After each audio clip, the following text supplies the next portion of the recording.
Hello and welcome to the Gross Profit Podcast. My name is James Kennedy. I'm co-founder and CEO at procurementexpress.com. We're the software that takes the hassle out of managing your company's purchasing with magical features. And today I've got Mr. Magic himself from our sales team, head of sales, Benny Igiehon, on the podcast. Benny has been with us for almost coming up on his first anniversary now on the team. He's the highest performing salesperson we've ever had on the team. But that's not really why I've asked him onto the podcast today, because we have a value here, one of our 5 values, which is play to win. And anytime I explain what play to win means to us at Procurement Express, with, let's say, someone who's thinking about coming on board with the team or someone who's interested in the company, I always talk about Benny. And what makes Benny a great example of this is that he gets paid to do something very few of us get paid to do, hardly any of us, which is drumroll sport. He's a professional soccer player for a team here on the island of Ireland.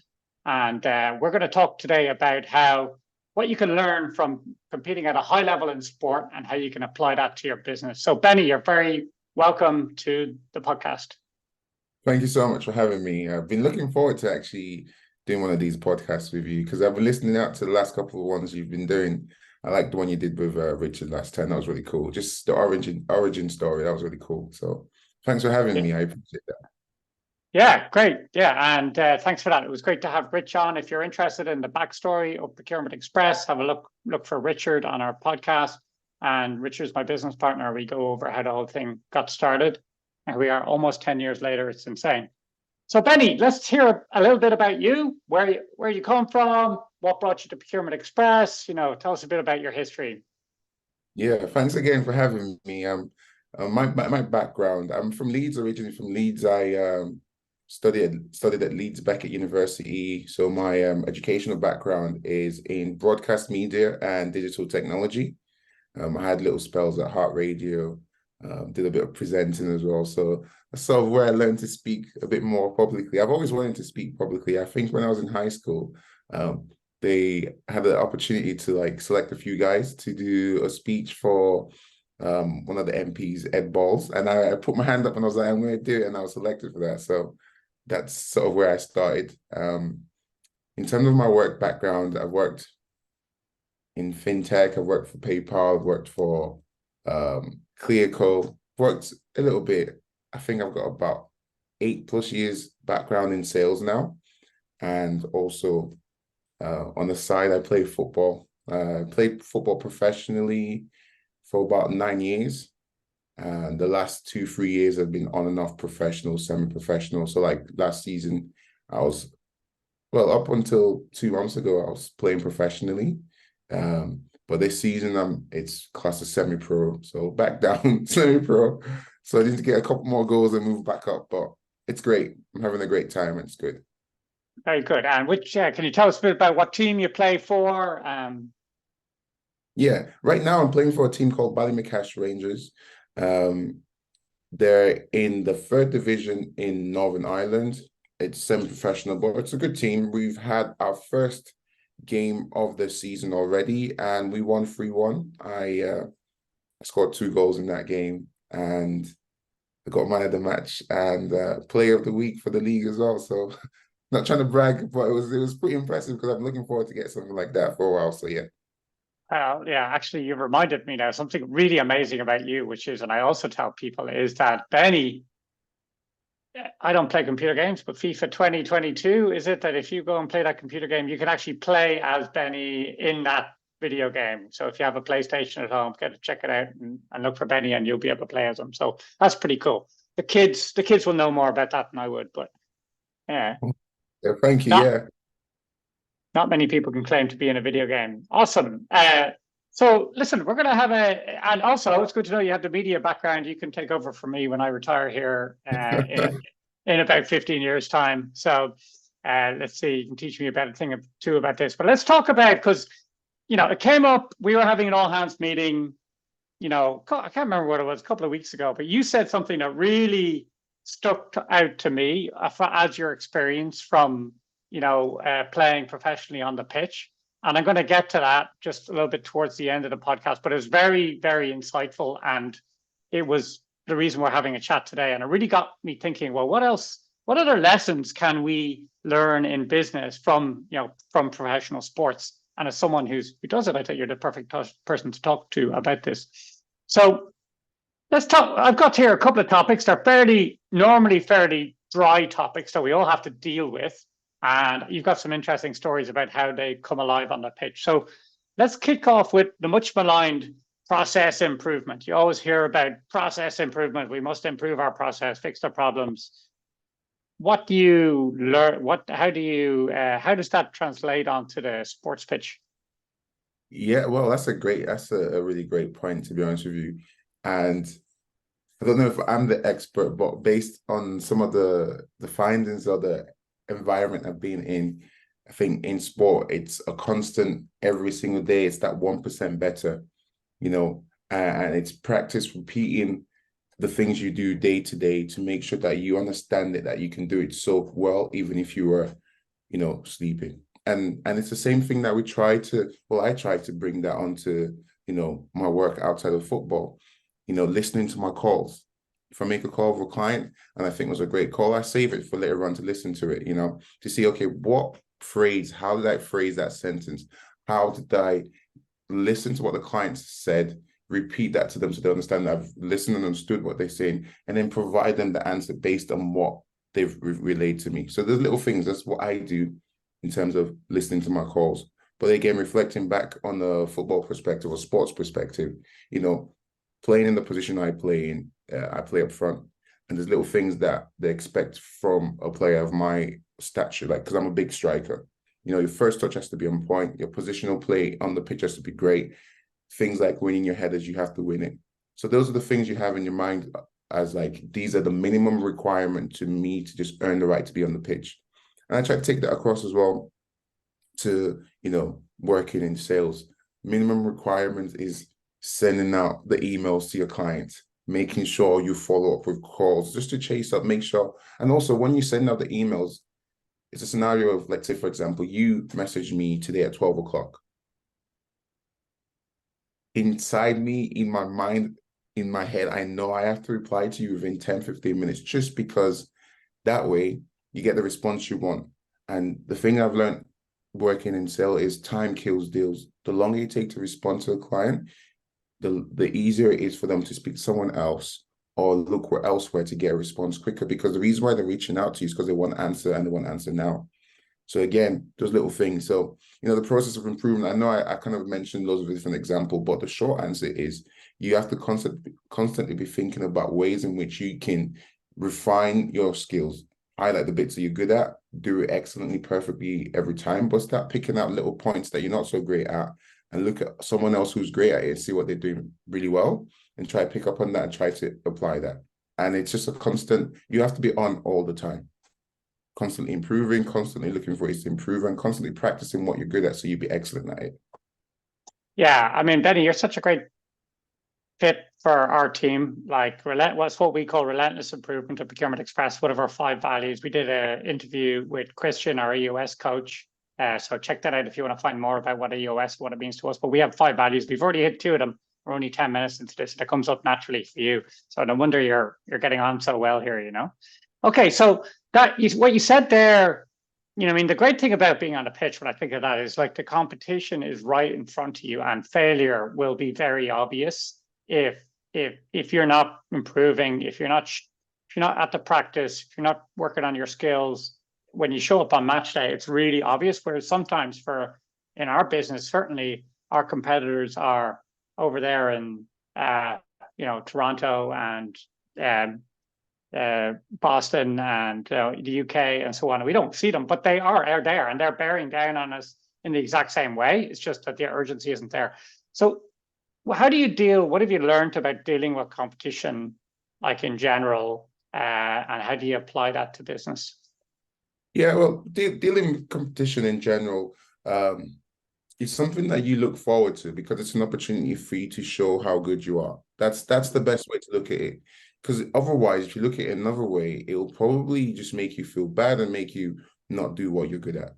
So the way I've tried to look at it is competition is a way for you to prove to yourself that you are good enough, that you do deserve the opportunity you have. If anything, maybe you deserve better opportunities. And how can you do it? By proving it on the pitch. And similar situation with the sales team as well. I appreciate all the praise that I get, but it's not just me who's working towards that target. I have a great team who support me towards it. And I feel like my competition is with myself to make sure that I deliver for my team so they know that all the work that they're putting in to get me the right leads, connect me with the right people for demonstration, I prove to them that I deserve their effort by, closing the deals for them and making sure I keep them informed, keeping them up to date with what's happening. So everyone's, so when I look at dealing with competition on the pitch, I look at it from the perspective of, okay, why did you want to play football in the first place?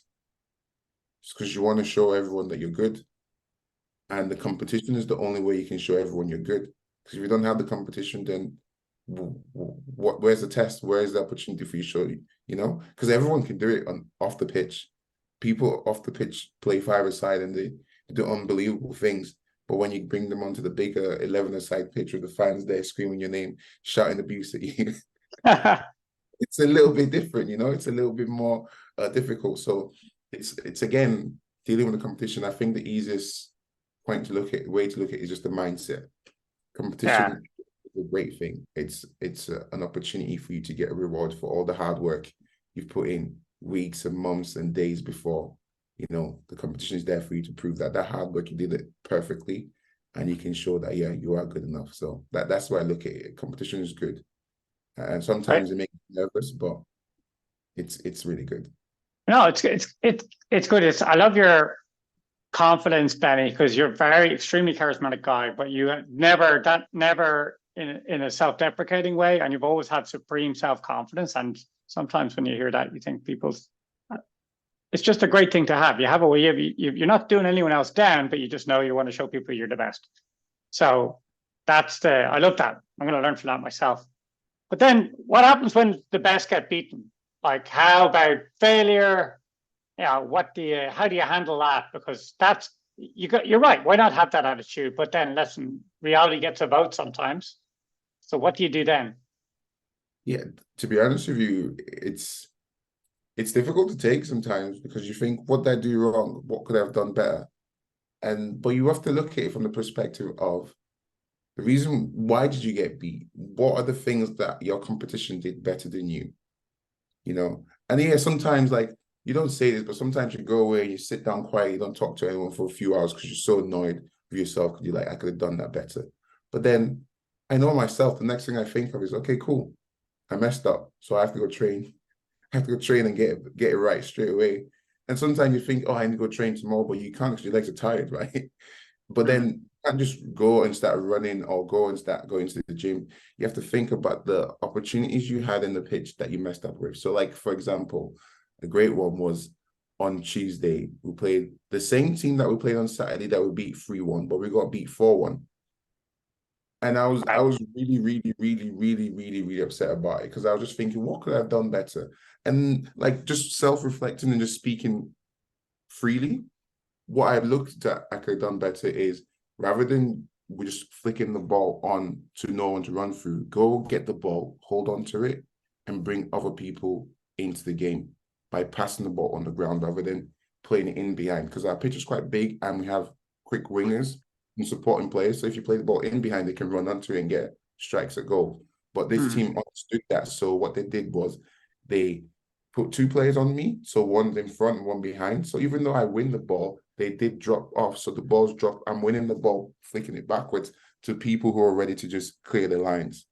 So that's why I said, okay, instead of me going out and running and saying I need to win the ball, flick it higher, focus on the other side of the game. Go attack the ball, keep it because you're big, you got a good frame, play the ball on the floor and build up play like that up the final third. So that's my reflection, and that's what I needed to do to improve my performance in that game. So that's what I mean by you reflect on it. Of course, you're upset, but you add that, let that fuel your training for the next session, the next opportunity to play. And it's the same thing with deals. Again, so I said what I said about Tuesday. Yesterday was Wednesday. I'm looking forward to closing a couple of big deals. And all three of them said no. And not because the software wasn't good, but because there's certain integrations that they wanted to do in-house that we at this stage could only do it via custom integration. So that's why they said no. So of course I'm upset because I'm like, I've been speaking to you for 3 months and we had everything, we built a great report. I can call you, you know me straight away, you talk to me freely. So I'm a bit upset about this. But I understood why they wanted this, and I understood that maybe further down the line we could work with them. And although I'm upset, but it just gives me the motivation to say, okay, cool, we've lost those 3 deals. So I have to do more outbound calls to make sure I get something new to replace at least a percentage of that sale. And in doing so, like yesterday, for example, there was a potential now to upgrade a client. And I would not have done that if I would not have been able to know that if I had not made additional outbound calls, even to individuals that we closed already. So you see, it's, you let defeat empower you in the sense that let it fuel your desire to be better. And as it fuels a desire to be better, be smart enough to work hard the right way. So you actually improve yourself for the next time, not just working on things that maybe they'll make you better, but it's not the solution that you require right now. That makes sense. It makes total sense. I mean, it's this weird, it's like macro and then micro all of at once, right? So macro, I've lost a deal. I've what got beaten. Someone was better than me, or whatever. But then what matters is what you do with your butt in the next sense, in the next second. Like it's actually we're just a collection of habits or little movements, and it's like in soccer, it's like getting into a better position on the pitch, or thinking about your how you're actually moving. And same thing. So we're all human, right? So you something doesn't work out in business, you could sit in the chair all day long, get depressed about it. But that's not, obviously, we all know that's logically not helping you unless there's a perception out there that's okay to do or whatever, or give yourself a break. But actually, what makes you feel better is getting up and saying, okay, cool, I've got a scar here, I'm going to use it. I'm going to get a bit better, which I love. So this brings us on to my second last question for you here. We have another value, since we're going over our values. Seems to be a values podcast, so we might as well use it, which is don't let anybody fail in Procurement Express. So fair enough, I mess up individually, I could do something about that. What happens when someone on the team isn't performing to their potential? How do you handle that on the soccer pitch? It's like if I was on a pitch right now and someone messed up, you let them know straight away, hey, that's not good enough because you're better than that. It's 2 points you highlight to them. That's not good. We know that's not good. That's the first point. The second point is the only reason why we're telling you it's not good is because we know you're good enough or you're better than what you just showed us now. And you do it equally as loud as you would do that's not good. So they know this is the standards. We're not happy with falling short of the standards. But the reason why we're letting you know we're not happy with you falling below the standards is because we know your standards much higher than that. So it's encouraging, and it's also like, hey, that's not good enough at the same time. That's how you do it on the pitch. That's how they've always done it with me on the pitch, and that's the way I've learned to do it. And that's the way I prefer it. Just let me know straight away, because I'd rather know straight away that I've messed up so I can fix it straight away than let it linger in the background. And then you're like, oh, wait, I messed up a few weeks ago and that you didn't let me know. So I could have fixed this straight away, And it's the same thing with Procurement Express. Like the team's so good. They literally don't let you, no one lets you fail. If there's something that's wrong, like for example, I explained the feature wrong. And let's say Rich is reviewing some of the call and say, Benny, you explained that wrong. And this is why you explained it wrong because of this, this, and this. This is how it works. But it lets me know straight away. So then that way I can quickly fix it. And if it's a scenario where, okay, Rich is on a call with me, he can say that there, and then I can actually allow him to explain, or maybe he reviews the call and I can call back the client and say, hey, I actually explained that a bit wrong because it's supposed to work this way, this way, this way. I'm sorry, I got it wrong, but I got it right now. So I hope that makes sense. People love when you're real, and people love when you're honest and straight to the point, and you accept when you're wrong because you want to improve, and you can explain to them that you understand that. Everyone accepts that. And that's what I love about sport, and that's what I love about working with Procurement Express, because what I've learned with sport is highlight it straight away, but encourage the individual to improve on it straight away so they can see what they've done wrong, but they can also recognize internally, we think you're brilliant. And we think you're brilliant because we've seen you train and do this and do that so many times. So show us that that's what we want to see. So that's what you do out loud. And similarly with Procurement Express, that's how it is. And even if you have to do a little bit extra, like work a bit harder to support your team, just do a little bit of extra call here. Just it doesn't take anything away from you. If anything, it builds a stronger bond with you and your team, and it helps you to achieve the overall target. So that's the little things that we do. Now, this is the fascinating thing about your approach here, which really struck me, which was the classical standard advice in a business environment is you praise in public and you criticize in private. But on the pitch, there's no tell me about that. Like there's no real time to be private about it, I'm guessing. So yeah, you can't. You don't have if someone does something wrong, you don't let them know straight away. They obviously each footballer they think, no, I made a mistake. But you highlighting it to them, it's a bit like it's like a push in the right direction. So someone's falling, but they're gonna fall on a bit of rubbish, and you push them away from that rubbish, but it's a push at the same time, if that makes sense. So you let them know straight away because we want that to improve straight away. Because if it carries on like that for 2 more minutes, we're going to concede a goal, and then you've got a mountain to climb up. So you let them know straight away, and it doesn't happen again. And the intensity at which you tell them helps them to know the intensity at which they have to fix that. right. Like myself, if there's a ball in the air and I miss that ball because I'm so tall and I'm you, I will get told straight away. Yeah. Like, and everyone can hear it. Yeah, any chance, Benny? Any chance? Yeah. And you know straight away. Yeah. Well, to have that environment, you need a really strong team ethos, right? Everyone needs to know that this is being given for your benefit, and it's because you all want to get better. That's the key thing. And I think sometimes it's a fine line because it might be easy to tell yourself you have a stronger team than you think you have, and you could easily go over that line into bullying or into some sort of negative feedback. But if you have a team that's strong enough, everyone knows, and it's really a value of yours, then you're able to just be upfront, and then everyone knows, and it's okay, guy, we got a little bit better there. I thought that was fascinating. So this brings me to my last point, our last question, really. We talked about failure. Like, what have you learned about how to celebrate, how to succeed, how to celebrate? I think something one of the older players used to say is never get too high with the highs and never get too low with the lows. Because football, it's very easy to say, oh, you're the best. Everyone say you're the best when you score the goals. As soon as you miss 2 or 3 chances, they'll let you know how bad you are at the same time. Like, and the perfect example is this week. So, like I said to you on Saturday, we won. I scored 2 goals. I was like man of the match.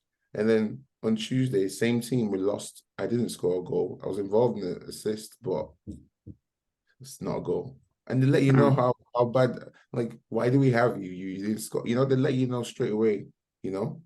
So what I try to do is just be as steady as I can be. Try to always find positives or moments to be happy with the little things. Like in a game, I'm happy with a nice pass. I'm happy with winning my headers. I'm happy when I work really hard and win the ball back. I'm really, really happy when I score. I'm even more happy when I score 2 goals or 3 goals. So, and then I'm not happy when we concede. So then what I do is, okay, well, how can I support my team to make sure we don't concede? Okay, I can work harder by pressing from the front.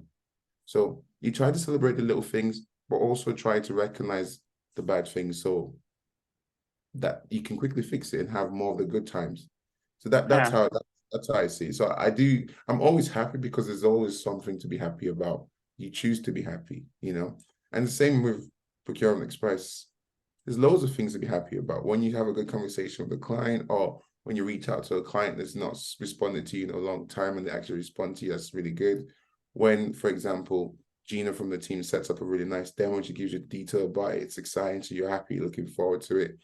But then again, the moments where, like yesterday, where you expect a really, really nice big client going to close, everything's looking good, and they say, oh, sorry, we're not going to go with this because we put this project on pause. It gets you upset, but you learn to move quickly because you want to be happy all the time. You want to pick up on the good points, which is you build a strong rapport, they're happy to give you referrals, they're happy to speak to the book of business about how well you are and how good the system is. So you choose to be happy. And the way I celebrate is by choosing to be happy and trying to stay as happy as I can for as long as I can by focusing on the positives. And when there is bad times, quickly fixing it if possible and getting back to the good times.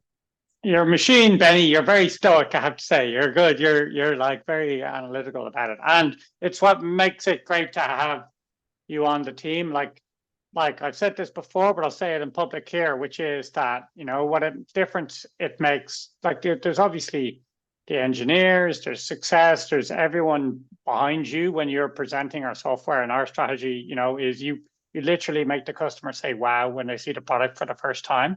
And it's a lift for the whole team to see us, for us to see you presenting the software so well and making a difference to customers. You know, it's great. And I think you've been a real leader for us in that way, and that you've, through the entire company now, we know, okay, listen, we build a product, we'll do the work and put it in, knock it up the field to Benny, and he's going to make us all look great. So it's been brilliant to have you on the team. I look forward to many years to come to keep doing it. So, okay, Benny. So, you know, I'm going to ask you how people can get in touch. I would recommend if you sign up for a trial for procurement expense, there is a chance you can get some Benny goodness all to yourself, and you experience the greatness. So if you're interested in controlling your costs, taking the hassle out of the time and effort it takes to manage purchasing at your company and see a little bit of magic, recommend you sign up. And if it's a good fit, you get some time with Benny yourself. How else can people get in touch with you, Benny? Yeah, no, that's a great way. If you go into our website and just click on book a demo, you could literally just set up a meeting with myself. My calendar's available there. But if you want to, you could just reach out to me directly via email. So it's my first name, which is Benny, Benny. There's a full stop in the middle. And my second name, which is Igiehon at procurementexpress.com. If you don't know how to spell my name, just type in Benny on Google, type in football Northern Ireland, and you'll be able to see maybe one or two pictures, and it should say my name there as well. So really would be great to speak to you guys. Not many people can say that. I love it. Great. Cool. Thanks, Benny. So before I sign off, I just want to recommend, you've heard it from, you know, our internal side. I just recorded yesterday a great podcast with Alex English, who's a customer of ours from Ion Battery Systems. And he gives you the view from the other side, what it's like to deal with Benny. He would have dealt with Benny. I think Benny would have brought him on board, etc. And so you get to hear what it's like, what the experience is like to install the software, bring it on board. He has some complimentary things to say, as well as some advice for you if you're someone who is coming from a corporate background and you're moving into a startup in a supply chain. So I recommend checking that out. Okay, thanks, Benny, and thanks to everyone for listening. And until the next time, bye-bye. Thank you. Bye-bye.